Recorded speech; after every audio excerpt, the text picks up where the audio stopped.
در مؤسسه های تندرستی تاجیکستان 2298 طبیب و بیش از 570 همشیره شفقت نمی رسند. در این باره جمالالدین عبداللهزاده وزیر تندرستی و حفظ اجتماعی اهالی تاجیکستان در نشست مطبوعاتی خبر داد در 6 ماه سال جاری 70 پزشک و 343 همشیره طبی از تاجیکستان به مهاجرت کاری رفتند.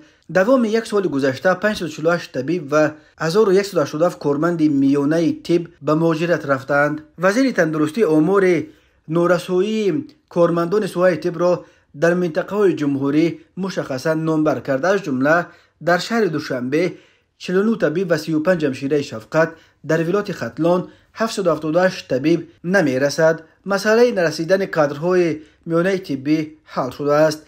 در ولایت سوخت 579 طبیب و 55 همشیره شفقت، در نویه های تابع جمهوری 153 دکتر و 105 همشیره طبی، در ولایت مختار کوهستان بدخشان 23 طبیب و 6 همشیره طب، در مؤسسه های طبی خصوصی 149 طبیب و 67 همشیره طب، در دیگر وزارات و اداره ها 153 طبیب و 105 همشیره طب نمی رسد.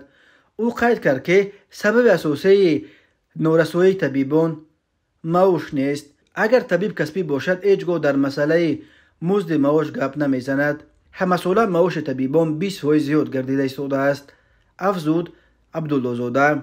نارسایی طبیبان نه تنها در تاجیکستان بلکه در تمام جهان مشاهده می شود. گفت او سبب های ترک وطن کردن طبیبان را جمالالدین عبداللهزاده در امکان بیشتر تکمیل اختصاص کردن، بلند برداشتن سویه دانش و کسبیت ارزیابی کرد. اگر از یک طرف سبب مهاجرت طبیبان امکانات خوب از جانب دولت‌های اروپا پیشنهاد می شده باشد، از طرف دیگر بلند برداشتن سویه دانش و کسبیت می باشد، تاکید کرد. و به گفته وزیر در 6 ماه سال جاری 72 طبیب و 51 همشیره طب به خارج رفته به تاجیکستان برگشتند و در جای پیشتر کاری خود فعالیت را ادامه دادند. ماه فوریه سال روان وزیر تندرستی در نشست مطبوعاتی گفته بود که بعضی طبیبانی هستند که تا 3.5 سومانی معاش میگیرند. او افزوده بود معاش همشیره طب به دوره وابسته است و از 1500 سومانی سر می شود و تا 3000 سومانی میگیرند.